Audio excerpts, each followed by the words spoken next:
Terkuak 20 nama anggota TNI yang diduga aniaya Prada Lakinamo, 23, sampai tewas.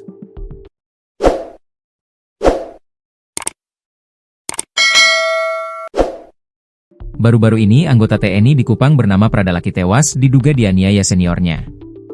Terkini 20 nama prajurit TNI yang diduga menganiaya Prada Laki pun terungkap.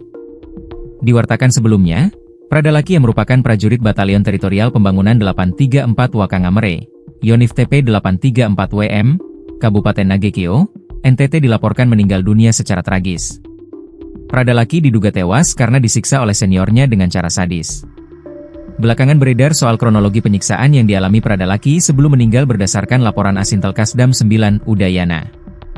Dilansir tribunnewsbogor.com dari Tribun Flores, aksi penganiayaan terhadap Prada Laki bermula di tanggal 27 Juli 2025. Di tanggal tersebut, kabarnya staf 1 Intel melakukan pemeriksaan terhadap Prada Laki terkait dugaan penyimpangan seksual. Lalu di tanggal 28 Juli 2025, Prada Laki dilaporkan kabur dari barak saat izin ke kamar mandi. Kabarnya Prada Laki lantas diketahui staf Intel Serda lalu Parisi Ramdhani, hingga ia melaporkan hilangnya Prada Laki ke Danki Aletu Infantri Ahmad Faisal. Selanjutnya prajurit TNI yang lain pun mencari keberadaan Prada Laki. Hingga pada tanggal 28 Juli pukul 10.45 WITA, Prada Laki ditemukan di rumah ibu asuhnya, Ibu Iren. Prada Laki lalu dibawa ke marshalling area. Berikutnya pukul 11.05 WITA, Prada Laki diperiksa di kantor staf Intel lalu dipukuli seniornya menggunakan selang. Sekira pukul 23.30 WITA, Danyonif TP 834, Letkol Infantri Justik Handinata memerintahkan dan Kice Yonif 834 WM, Letu Infantri Rahmat agar Prada Laki tidak dianiaya. Prada Laki lalu dihukum masuk ke sel tahanan bersama Prada Richard Junimton Bulan. Pada tanggal 30 Juli 2025 sekira pukul 1.30 WIB, Prada Laki dan Prada Richard kabarnya kembali disiksa oleh 4 anggota Batalion TP 834 WM Nagekeo.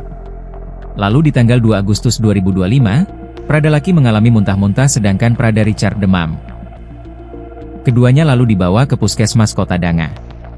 Di tanggal 3 Agustus 2025 kondisi Prada Richard membaik sehingga diperbolehkan pulang. Sedangkan Prada Laki dituju ke RSUD Airamo karena kondisinya yang buruk. Kondisinya sempat membaik di tanggal 4 Agustus, Prada Laki drop hingga akhirnya meninggal dunia pada 6 Agustus 2025. Dari kronologi di atas, berikut adalah 20 nama anggota TNI diduga menganiaya Prada Laki. Letda Infantri Tarik Singajuru, Sertu Rivaldo Kase, Sertu Andre Manoklori, Sertu Devintri Arjuna Putra Besye, Serda Mario Gomang, Pratu Vian Ili, Pratu Rivaldi, Pratu Rovinus Sale, Pratu Peter, Pratu Jamal, Pratu Arianto, Pratu Emmanuel, Pratu Abner Yetersen, Pratu Petrus Nong Brian Semi, Pratu Emmanuel Nibrot Laubura, Pratu Firdaus, terduga pemukulan dengan tangan kosong, Pratu Petris Nong Brian Semi, Pratu Ahmad Adha, Pratu Emiliano de Araojo, Pratu Aprianto Rede Raja,